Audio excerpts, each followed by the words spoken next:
Danny, what's happening, buddy? Eric, how are you? Pretty good. What is one of the most interesting things that have happened recently in the world that stick out to you today? It can be concerning anything. It doesn't have to be breathwork related. In the world? Maybe like the deepest insight recently in health and wellness. Let's look at it that way, maybe. In health and wellness, I don't know. I don't follow health and wellness that good. But for me, it is this book. My wife read that and told me to read it. I think you were the one who told me a few weeks ago about it. Why does Yeah. that book stick out so much to you? Well, I haven't finished it yet. I'm a slow reader, but I'm a very conscious reader. And what I really like about it, so this lady, Robin Wall Kimmerer, she is an indigenous woman in America, but she's also an ecologist. And she basically draws a parallel between indigenous wisdom, Western science, and I guess the teaching of plants and what we can learn from plants. One of the things that really stood out for me is that she draws a parallel how we in the West, we see mankind as like the pinnacle of evolution, where in indigenous culture they see us as the youngest cousin on earth.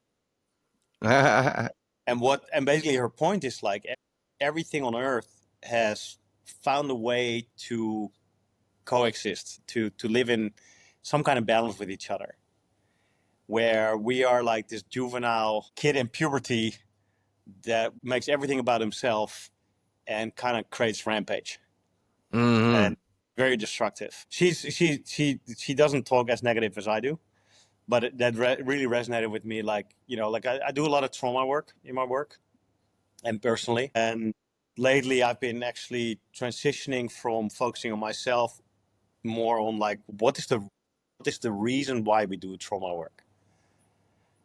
Trauma work is very self. In Dutch we say you stare at your own belly button. And when you hear Hmm. people talk about trauma work, it's always like, oh, I'm broken, and oh, there's more, and it's like it's this oh, I'm sorry, like it's not me, it's my trauma, and it's never Yeah. right. So there's a big victim mentality in that. Hmm. And I just did a vision quest uh in the woods, like four Wow. days, What was 4 nights, no food, no water, no and food, no basically water? you sit like a monk contemplating about where you go in circles in life and where you want to go in life. And I realized focusing on my own trauma makes me go in circles. So I asked myself the question, like, what's the purpose of trauma work other than to stop suffering? And I realized the whole purpose is that we can find harmony with the world around us, the people, the plants, the animals, the planet. That we can be, in a way, if we are a diode for electricity or energy, energy comes in, that we transform that energy and we put it back out again. Now, trauma prevents us from having that energy be a positive force in the world, Mm. right? So our fears make us maybe jealous, or they make us greedy. Instead of that, we use that energy to create a better world for the world around us. Hmm. If I want to live in a better world, then I should actually contribute to creating that world to be better. Hmm. And I think that was a big epiphany for me around trauma work and around my own work, and actually even about around the marketing on how I market myself. Mm. It's all about like finding our creative genius again, for being open and being creative and to create something for the world around us. Hmm. So you're saying, okay, so trauma, what do you mean by we're taking in energy, and how does trauma make the energy bad?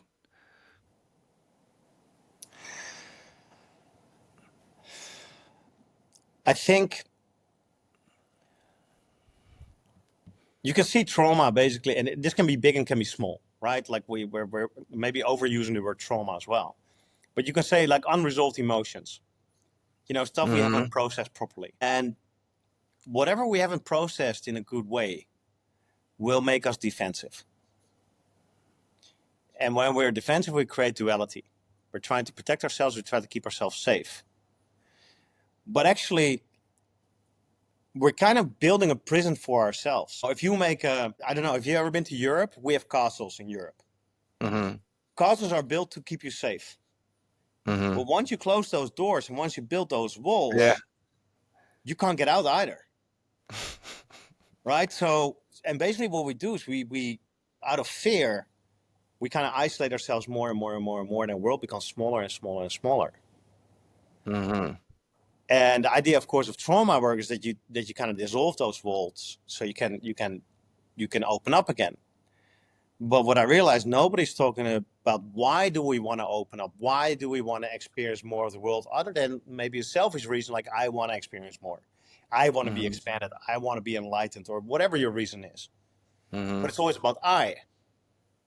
It's never about what is my role in the world. Mm. Mhm. I want to be a contribution to the world. Mhm. If I can help the people, my neighbors, keep it simple. If I can make my neighbors smile before they go to work, their day starts off good. Mhm. And So that's you why we started have to do trauma work. you made a comment, you said trauma can be the idea of like getting into that victimhood, thinking that you're blaming everything on your trauma. I've also heard, and I think you said something along the lines of like that maybe we overthink it. Like how much I've heard people say trauma's bullshit. Like it's just meant to make you evolve. Like just go on. What are your thoughts on that? Well, I think that that's a bit short-sighted. I do think we we no, I think it's really good that nowadays we acknowledge that there is trauma. Yeah. You know, Yeah, it's if funny you you hear it more all the time. Yeah. yeah, but I think it's also it can be very deflective, Mhm. right? So I don't know if you've ever heard of the word the spiritual bypass. We're basically Yeah. trading in the addictions like alcohol and cigarettes and whatever kind of like reactive coping mechanism we have. We just replace it with spiritual practices. Mhm. Sometimes you hear people like, "Oh, I need to breathe. I need my fix." Right? You have Yeah. people who do like 100 ayahuasca ceremonies. What for? Right? The answer is not there. That's just a tool for you to be able to process stuff that you haven't processed, so you can start expanding and you can start finding purpose and Mhm. become actually. And this will resonate more with like the traditional people that you become a productive person in society. Yes. However, I would define productive probably a little bit different than a traditional way. I don't mean productive like that we keep that mill, that machine of industry and making money and progress, keep that moving forward. So I would actually say maybe slow it down a little bit. We don't need as much. I mean, I just learned that I can actually, Why we don't we need believe, it as much? Do you sorry? think is there a problem with overabundance? Are we running into or Sure, experiencing that today? sure, sure. There's problems no matter what. Really, it's like the good Yeah. and the bad. But, like I've always learned you need to drink 2 liters of water a day. And, I just did 4 days without water and I was okay. Better yet, I got extremely clear. I got a lot of clarity, right? Wait, you So it's went, only I'm sorry, 3 days with no water, four, 4 days. four Still, days. yeah, I mean, because I've fasted up to 6 days, the most I've ever fasted, and I felt amazing too. So that's just mind blowing that we can. It's almost like why have we always been told that? And we've always been told to eat 3 meals a day. Now, if I eat 3 meals a day, I'm lethargic and slow and tired all day. You Well, you know know who came up with the 3 meals a day, right? who was it? Henry Ford, right? So because if you have people doing physical labor in a factory, 3 shifts, 12 hours a day, right? You need to put energy in them so they can create that physical output. Mm, But most of us are not doing that kind of hard physical labor, mm, gotcha. right? And I think also like first of all, I think we're consuming too much and we're accumulating too much. Mm-hmm. I don't think it's necessarily healthy. Mm-hmm. But I also think actually it's healthy for us to look for a certain level of resistance, a certain level of friction. So coming back to your original question, like, trauma will help you propel forward. I wouldn't say that, because trauma means that the friction was so much that you get stuck, that you break. However, looking for that edge, that will actually help you expand, Mm-hmm. right? That will make you, in Dutch we say, you and I would talk about wokeism before, like in Dutch we have a beautiful saying. It's about creating callus on your soul, which basically means that you build resilience for negative information that comes at you. Mm. What was that? Say that again. I'm not sure I understood that word. When What you, when fear? you when you do physical labor, you get callus on your hands. Oh, callus. Okay, sorry. So in Just Dutch we misheard. say you get callus on your soul, Calluses on your soul. I like that. right? So you build resilience. So then you can call me any name, or you can offend me, but it won't affect me, Mm-hmm. because I know who I am, because I've been through the grind, and I know whatever you say, it's got nothing to do with me. Yeah, it's good stuff. Well, cool. So tell us a little bit about your story. Like, how did you get into breath work? What led you to that, in that direction? Or even before breath work, I'd love to hear kind of a little bit about your story about coming up in your life. Where are you from? What led you to where you are? You want to start at the beginning? It's a long, yeah, I know that's a long one, but All right. So I'm a white China man, as you can see in my surname, right? Fang is a Chinese surname. And my step grandfather was Chinese. He remarried my grandmother, who became a widow, and then therefore he adopted my dad. However, I'm also part Chinese, because my grandmother's half Chinese and half Indian. So my dad is brown, born and raised on Trinidad, and then went to school in Aruba, and Aruba was a Dutch colony. So after high school, he moved to the Netherlands to study. And then I kind of, I feel sorry for him, but he met my mom and he got stuck in that cold, miserable country. So now there's this Caribbean boy, who spent his whole life in the rain and in the cold in a windy country. But, that was his choice. And I chose to kind of like leave the Netherlands when I was 31. I had a good job as head of product design at a small company called Marcel Wander Studio. mm, We worked for all the big brands in Italy. Like we worked for Capolini, Floss, Magis. We worked for Puma, Vodafone. Like we did big projects, and basically that was under my jurisdiction. However, my boss was my ceiling, so I just wanted to see how far I could take it. So I moved to Hong Kong in 2007. Set up a design company there. I didn't know anybody, but I had this idea, like if I can contribute better design to cheap products, then I can contribute to sustainability. Because if you like something, you're not going to throw it away that quickly. mm-hmm, mm-hmm, So in a way, if you buy something and normally you would throw it away in a year, but now because you like it, you throw it away in 2 years, then we reduce whatever resource we use by half. Like you can't mm-hmm. recycle up against that, right? So that was the idea, and that's how I, kind of moved to Hong Kong and started doing all that. And I was quite successful, but about 7 or 8 years ago, I couldn't outrun my own trauma, including my own bullshit. Right. So basically I started smoking when I was 11. Started drinking when I was 12. Like cigarettes. Yeah. Um, yeah. It's funny. Like I was a drinker, not necessarily a weed smoker. So although weed was available in Holland, I never really Mm, that was never my escape. Drinking, on the other hand, was, because it was a social lubricant in the beginning, and afterwards you don't feel much anymore, right? It's because mm-hmm, it's a suppressant, which worked really well for me. Um, mm, so I had a very big personality, and everybody loved me because I was not an aggressive drunk. I was a very social drunk. I was very loving and mm. very.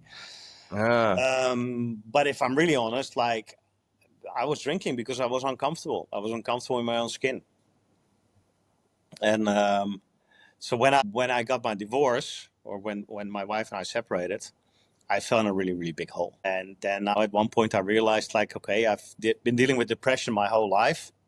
although I never saw it as such because like I don't know any better, right? I've been depressed since I was six probably, maybe before, but definitely from the year 6. And you know, I would just lock myself up 2 days a month, you know, until I had enough and got upset with myself, and I would pull myself out of it, and I would function again for a month with the proper amount of alcohol and, you know, like career focus.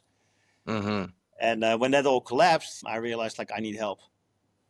So I started looking for traditional help, and everybody wanted to put pills in me. I was like, no. I've been doing this for 40 years without pills. I can wait a couple of weeks until I get the proper diagnosis. Mm. And then so I got diagnosed, and I worked with a psychologist for about 9 months, and I understood everything really, really well. And and at one point I had to fire her because she said, Danny, I'm so proud of you. You understand everything so well. You know, and we literally unraveled my whole life and I understood exactly why I behaved in certain ways. Mm. And when she said that, I'm like, yeah, of course I understand well. You know, like I'm depressed. I'm not stupid. And I'm trying to get out of this. So I'm like, I'm researching everything you give me. Yeah. So basically, I did like a masterclass in psychology that year. And then she's like, the only thing is you need to learn to love yourself. And I was like, huh?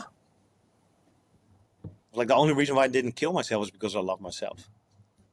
Because I love myself, I'm willing to struggle through this because I believe still that there's something better out there for me. So we were done. You know, I realized like, thank you for keeping me safe for 9 months. But, you know, I still feel just as bad as when I started seeing you. I just understand more about why I behave in a certain way. And it took me actually 4 years to realize why that statement was so wrong. Because I realized at one point, everybody who's still alive has a bigger life urge than death urge. That life urge is self-love. We all love ourselves, you know, like even the heroin prostitute does the most horrible things so she can get her fix, so she feels a little bit better. That's self-love. She wants to do that for herself because then she will feel better, right? So you don't need to teach anybody how to love themselves. But I Mm-hmm. figured out actually, and this is like, uh, you know, Maslow's hierarchy of needs. Like, if we don't feel safe and we don't feel secure and we don't feel love and connection and we can't express ourselves authentically, then we can't self-actualize. We can't expand because those needs will hijack anything else we do. So we start self-sabotaging what we really desire, and we're gonna make sure that we're safe, secure. We're gonna make sure that we're connected, right?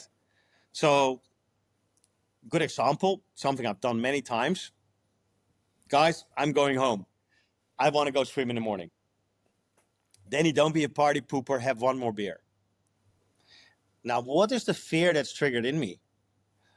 The fear that's triggered in me, you can call it FOMO, fear of missing out. But actually, the real fear is actually I'm going to be disconnected. I'm going to be disowned by my group because I'm Mm-hmm. deserting them.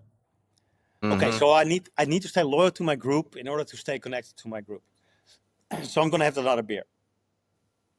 You know, and then you stop smoking, but like, you know, at one point somebody offers you a cigarette and you're drunk and you're like, okay, I can have a cigarette and I can self-soothe with a cigarette because I'm not really feeling great about myself. And you do that cigarette, which makes you feel worse about yourself, but it's kind of like indulging. And then somebody comes in and they make a joke about that person. It's not really a nice joke, but it's kind of funny. So you kind of laugh with them about somebody. And then, you know, so before you know it, it's like 4 or 5 o'clock in the morning, you stumble into your home. You stumble into your bed, your heart is racing because you drank too much, you smoked too much, like you smell or you reek. And at 10 o'clock in the morning, you wake up and you're like, fuck, I didn't do my exercise. I woke up late. I feel like shit. And you look in the mirror and you can't respect the guy you see in the mirror Mm-hmm. because the guy in the mirror did everything against what you are about out of fear. See, so we don't need to learn to love ourselves. We need to learn to stop putting things in between me and my self love. Mm. And that, but trauma creates that chaos where you put all these things in between, where you do things that are not in alignment with who you truly are. So basically I started, like I let go of my psychologist, and then that same day, a friend of mine said, like, actually, we have a medicine man coming to Hong Kong. You want to try ayahuasca? I was like, fuck, I'll try anything to get out of this situation. Now, that was clearly a very big experience. But what really stuck with me is that before we started, we had to set an intention. And afterwards, I realized, I think I set a goal. Shit, what's the difference between setting an intention and setting a goal? I know how to set a goal. And I know the difference between an intention and a goal, but like, how do I set an intention? So I started Googling. Couldn't find anything until I found this guy who teaches the Dharma. The Dharma is the Buddha's teachings. And he wrote a blog about this. And he says, like, it's a very interesting question. Goals are extremely powerful, and they can be very important for us because they give us direction. They give us it's like a compass, right? However, it's also very dangerous because a goal is like a castle in the sky. It's not real. And the light bulb went on because I measured myself on outcome. I looked at myself. I was like, okay, here's a guy in his 40s, divorced, no kids, no money, 2 failed companies, bad relationship with his parents, no relationship with his sister. All his friends have left Hong Kong. Even my dog is not with me anymore. I had a beautiful studio, and I live now in 200 square feet. Great, put that on your Tinder profile, right? Good luck. But when I read that, I realized, like, oh shit, actually, I didn't have 2 failed companies. I was actually successful. However, I self-sabotaged it. Because How'd I you do didn't that? believe in my own success. I didn't believe I could be successful. Because my whole life I heard, you can't do that. So always when I would get close to happiness, I would freak out and I would self-sabotage because I don't know what it is to be happy and to have harmony in my life. I need discord in my life because that's the only thing I know. I know how to survive harmony. To survive discord, I don't know how to survive harmony. And so the light bulb went on, like, actually, my relationship with my ex-wife is better than ever. Relationship with my parents may be difficult, but it's not a lack of love. My friends may have left Hong Kong, but I can eat, sleep anywhere in the world for free. I didn't have 2 failed companies. I was very successful. I had won tons of awards. I had people who were willing to work with me. I'm willing to pay good money for it, right? What are these awards? Or we can get to it later. Design awards for furniture, lighting, all that kind of stuff, right? Okay. Consumer electronics, anyway. I had no money, but I also had no debts. And I just didn't work for a year. So for a poor guy, that's pretty good. Yeah. So just by reframing that already, like, something changed. And this is from the ayahuasca ceremony? No, this is from the guy who taught the Dharma.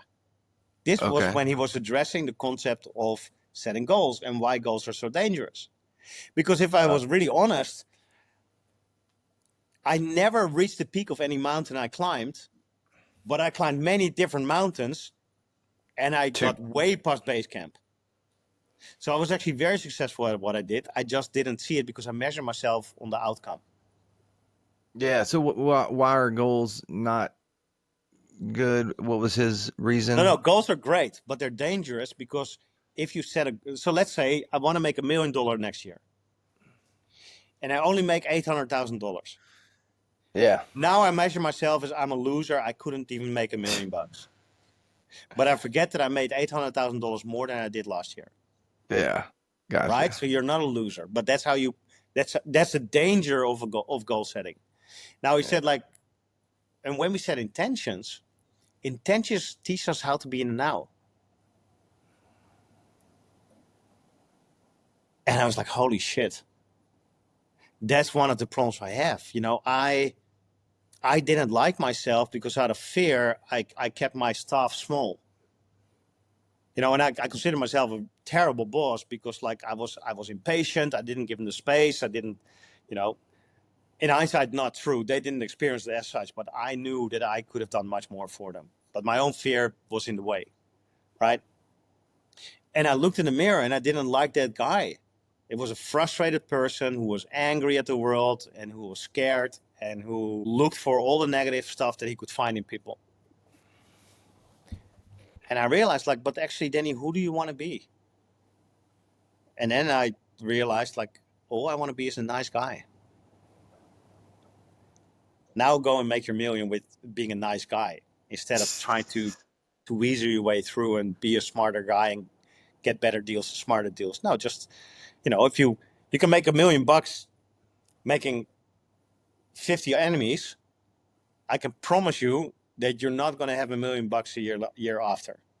Mm-hmm. But if you make $1 million making 5 friends, they're going to help you make another $1 million. That's intention. Mm-hmm. And the minute I understood that, like that's where where actually I found my way out of that darkness. Mm. And then I just started climbing up and up and up and up. And when I became functional again, I realized I don't want to be in product anymore. I think I found something here that I want to share with other people. So I looked at psychology, positive psychology, life coaching, and they all felt like actually they're still chasing that carrot. They're still chasing those goals, and they teach you how to get to those goals quicker, faster, better. So I'm like, oh, maybe it's something else. And then I was a free diver, and I think I had my first little awakening in free diving. Like because I approach free diving the same way I approach everything else in life. I was taught if you want more, you got to work harder and you got to do more. So I was a scuba diver, no problem going down to 40 meters. But in free diving, I was stuck at 8 meters and I couldn't equalize. So I forced myself to get down. Doesn't work. Your ears will hurt so much, you can't get further, right? You have to turn around. So I kind of gave up. And my teacher's like, Danny, just try one more time for me. I'm like, fine, whatever.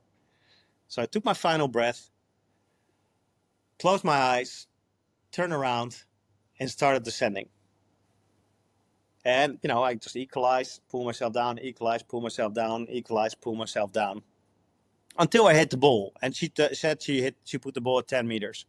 So like, great, I made it to 10 meters, 2 meters further than yesterday, but still far away from where I need to be for my certification. I come up and her eyes are this big. And I'm like, what? She's like, I'm sorry, I forgot to change the depth of the ball. It was still at 17 meters. Which was basically my requirement was 16 meters. Right? Which is like 48 feet or something like that. Mm. And I was like, hey, how's that possible? I wasn't even making an effort. And I went double as deep as yesterday. Yeah, I love that. Oh my God. So then I was like, oh my God, if this is true for this, what else is that true for? Because clearly you got to work harder and do more to get more. What didn't apply to this, what else does that apply for? Yeah, just to be clear, you did nothing or less to go deeper, just for the audience to make sure we were clear on that point. Yeah. You know what I'm saying? Because I knew what you were saying, but can you elaborate on that just for a second? Well, basically, because I didn't try so hard, I stopped doing a lot of extra stuff and I stopped worrying about reaching that goal. So instead of projecting myself in the future, I need to get there, I was just present with what I was doing. Mm-hmm. And basically, so I did less and I relaxed more. And that's why all of a sudden I traveled double the distance, got double as deep as I was before with less effort. And I was like, if that's true for this, what else is that true for? And I honestly, for 3 days, I was off balance because I was like, how does this work? My brain got fried Wow. because I Yeah, couldn't that's figure amazing. out like why it worked for this and not for anything else. A couple of years later, when I became actually a breath worker, actually where we met during my instructor um, um, my practitioner course, I realized that shit, it's about life. We're trying to do too much. We're trying to control too much. We need to surrender to whatever is offered to us and make the best of whatever's in front of us, right here, right So now. how far when was that compared to that was just before I met you in 2021? It was February 2021. Yeah. We did a 21-day breath work um not workshop, retreat. Retreat Uh or like, yeah, it was a in practitioner in intensive. practitioner training. Yeah. Yeah, and just so you know, I don't know if I told you this before, but I didn't even do rebirthing breath work before I went there. Well, I did like holotropic Yeah. online with I think it was a Stanislav Grof group breathwork thing online.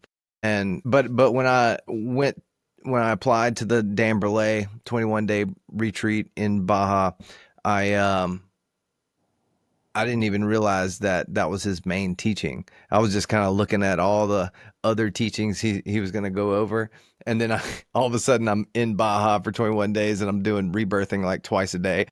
Yeah. Yeah. Yeah. Well, actually, it's same for me. So basically, I already started the practitioner course like maybe six months earlier. So I went through all the curriculum and everything else, and I did all of that before.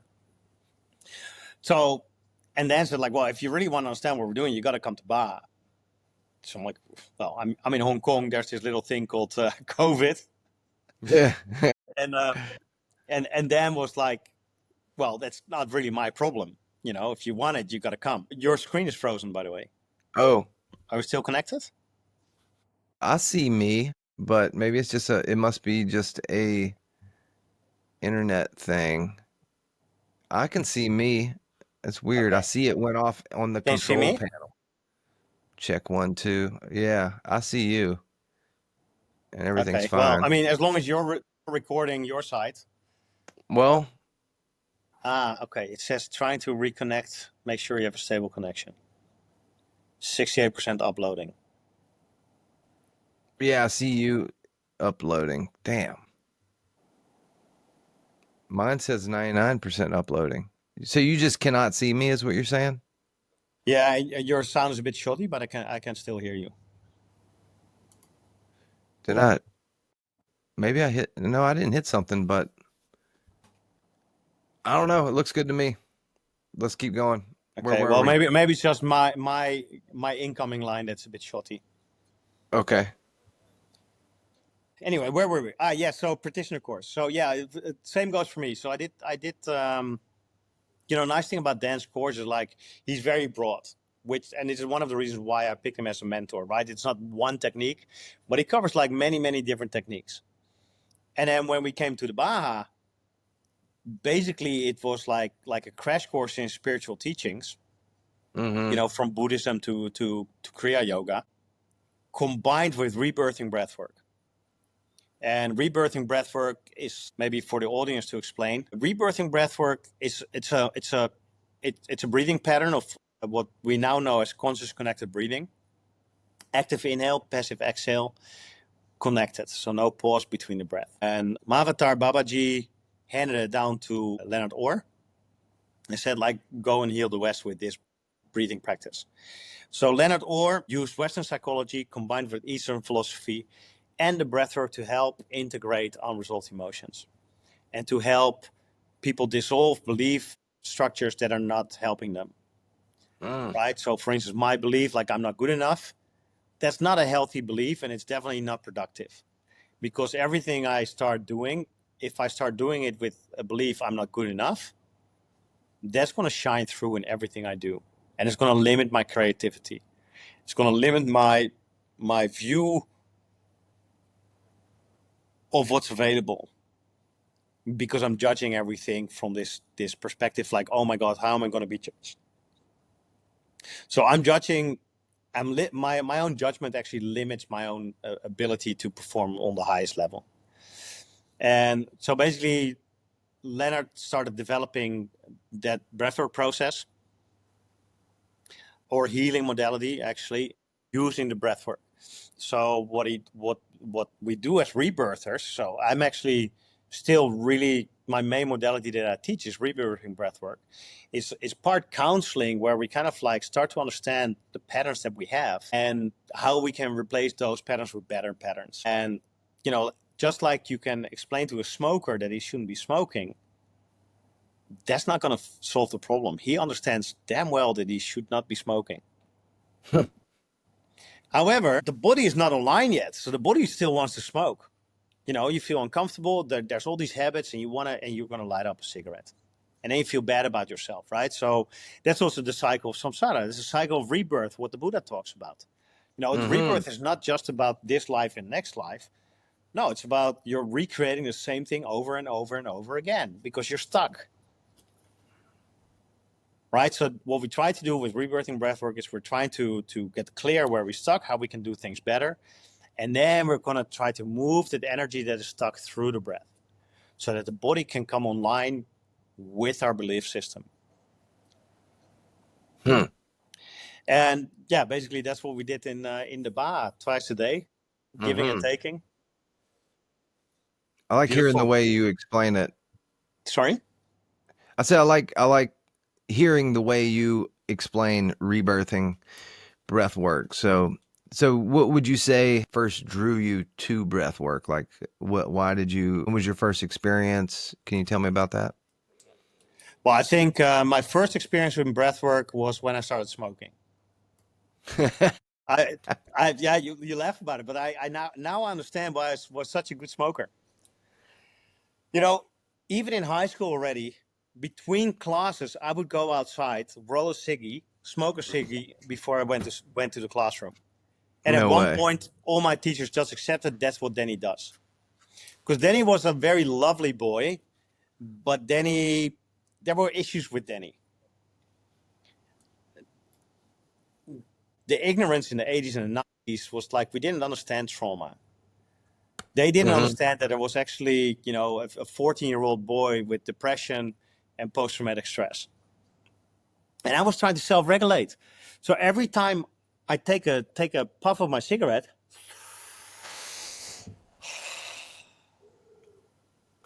what's that? That's a sigh of relief. I'm trying to self-regulate by sighing. However, sighing was not appropriate, but smoking was. So I Which was is one smoking of 3 packs a Dan day. Brulet's core practices is the sigh of relief. Sorry, I just had that. It's still the most powerful breath that I teach. And it's the one breath, if I have only one session with somebody, that's the one thing I teach, a sigh of relief.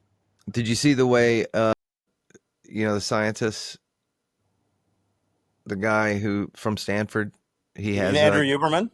Yeah, Huberman's version. Yeah, so this is very interesting, right? You want to digress towards this? Yes. Yeah, sure. Sure. So Andrew Huberman, he kind of puts the science to the breath, right? He has got a beautiful episode of like I think 3.5 hours. Sadly, he never covers conscious connected breathing, which I think maybe they didn't do enough research or it's too far out there. I don't know. So basically, the breath is connected to 4 parts of our being, right? So of course, it's biomechanically. You know, we use muscles in our skeleton and our whole body to ventilate, right? I use muscles in my body. And actually, the diaphragm is the most important postural muscle, actually. So people with lower back issues often have also a weak diaphragm. Then, of course, we ventilate for biochemistry. We need oxygen to take in for metabolism. And then we need to off-gas the excess CO2 levels. So that's biochemistry. Then also, the breath stimulates our nervous system in 2 directions. So the inhale stimulates our sympathetic nervous system.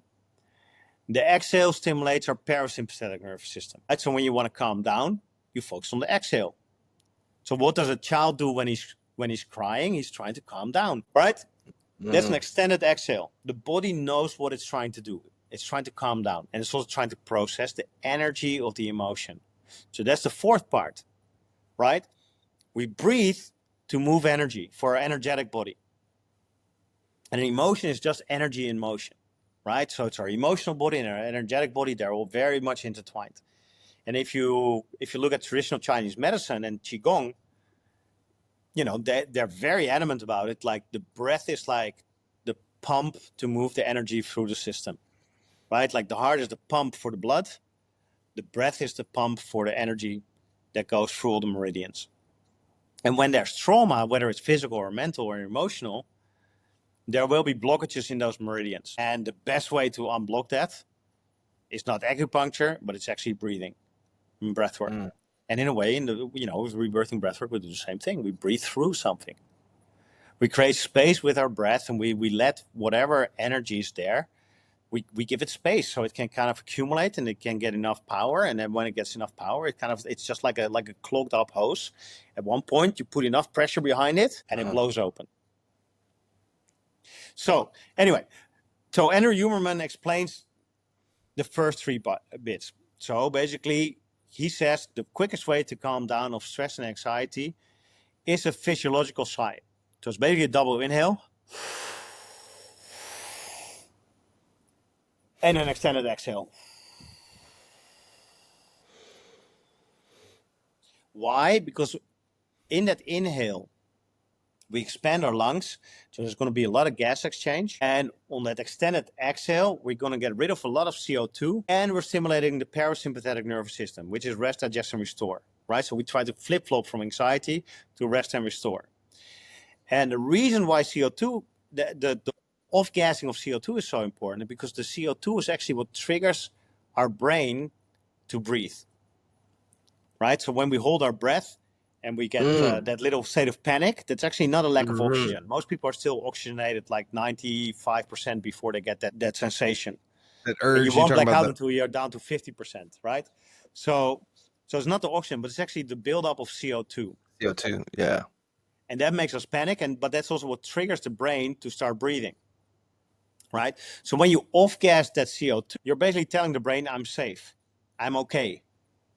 Right? So when you look at a little baby, when a little baby breathes, his belly pops up, and then he exhales, his belly goes down, and there's a pause. That pause is actually a time where, he stays under his critical CO2 levels until they build up enough because of metabolism, his digestive system, his heart is beating, whatever. And then all of a sudden his belly pops up again because automatically he breathes. That's a physiological sigh. Now, a sigh of relief actually tries to incorporate a not doing, right? Because the physiological side, there's an active inhale, so that's doing, right? But then there's also an active exhale, an extended exhale. So I'm controlling my exhale. I'm still using muscles, so I'm still doing. Now, the sigh of relief is actually a sigh where we open up and we expand, and we surrender to the exhale. And the exhale is passive. So we're not really using that parasympathetic nervous system stimulation by the extended exhale, but we're actually surrendering to the exhale, and we're letting go. And the reason why we do that is because we're going to incorporate a little bit of mindfulness to it. So what we're looking for in that inhale is actually, where am I holding tension? So also when I do that full inhale, I don't go completely full because I have to tense up. But I'm also not going to hold on the top. I'm just going to surrender my inhale to my exhale. And what I'm looking for while I breathe in, I'm looking where I'm holding tension. And then on the exhale is actually, it sounds like a verb, but basically the exhale is just letting go. And it's passive. And then there's that beautiful pause where I don't do anything. And by not doing anything, I try to relax my muscles. Because muscle tension, other than it's for posture or for, doing something like picking up a glass, is useless. So when I'm tense in bed and my shoulders are high or my fists are clenched, what is this? This is a signal. I'm ready to fight. Right? I love this. So that means that subconsciously there's a program running that I have to be ready to fight. Now, if I don't know what thought that is because it's in my subconscious, I can still let go of that thought if I can actually let go of the physical tension. Mm. Can I add to that real quick? I thought very similar, the tension, but also a fighting stance is like shoulders forward, crunched up like you're in a ball as opposed to shoulders back, and Correct. But I posture mean, is related to the posture too. I love it. That's interesting stuff. Keep so going. stress and tension. So, people, when they're stressed, they say, I'm very tense. Yeah, you are. Maybe your shoulders are high. What is this position? This is bracing for impact, Mm, right? You're expecting something bad to happen. You're protecting your gut. You're protecting your core, right? So that's the tension some people carry. Other people carry tension like this. mm, Why? They're signaling like, don't fuck with me, mm-hmm. right? Yeah. So if you want to come home to yourself, see, as long as you're in that sympathetic state and you're ready to fight or run, right? You are somewhere in front of yourself. Or like in English, you say you're beside yourself, right? So how do you come home to yourself? That's about letting go of the tension, feeling the floor, and actually realizing that at this moment, at least at this moment, I'm still safe. Mm-hmm. And if at this moment I'm safe, then what can I do now to improve my position in the future? Mm-hmm. But the problem is we're always in the future and we're not present with what I can do now. So we're not solving the problem, Mm-hmm. right? And with freediving, for me, that was the same thing. I was trying to get to the bowl. So in my head, I was already at the bowl, and I was actually forgetting that I have to go through past meter 4, 5, 6, 7, 8, 9. No, in my head, I was already at like 16 meters. Mm-hmm. Therefore, I was not doing everything correct in the moment. Love it. So science talks a lot about the physicality and the stuff that we can actually see and research. But there's another component, which is maybe mindfulness, which is spirituality, which is our energetic body, right? I mean, we all have the experience of how big our energetic body can be. Somebody walks in a bar and all of a sudden the whole mood of the bar turns. That person's got a big aura and you all feel it. So we all know what it is, what it feels like, and we all know what it is. Just because science haven't been able to kind of measure it the right way, we kind of deny it or we stop trying to play with it. Now in breath work, you actually learn how to move that energy and play with that energy, and because it's like, the breath is like an invisible key that just like the wind can find any little crack and it can open like any lock. And that's why I'm so in love with breath work. Good stuff. Love that. But it's a tool. Exactly. Yeah. What can you say about exhales? Like what you're talking about doesn't involve an exhale. You're saying just kind of coming to a neutral point. So is there value, or can you talk a little bit about your experience or thoughts on pushing all the way out, sucking the belly all the way in and getting completely empty? Is there value in that? But give me an area where you want to talk about that area. Yeah, I don't know. I'm just thinking, because a lot lately I've been teaching Bikram yoga. Yeah. All right. And there's all these postures. And I realize that some of the teachers in the past, I've heard multiple times saying never to hold your exhale, like don't exhale, don't hold your breath.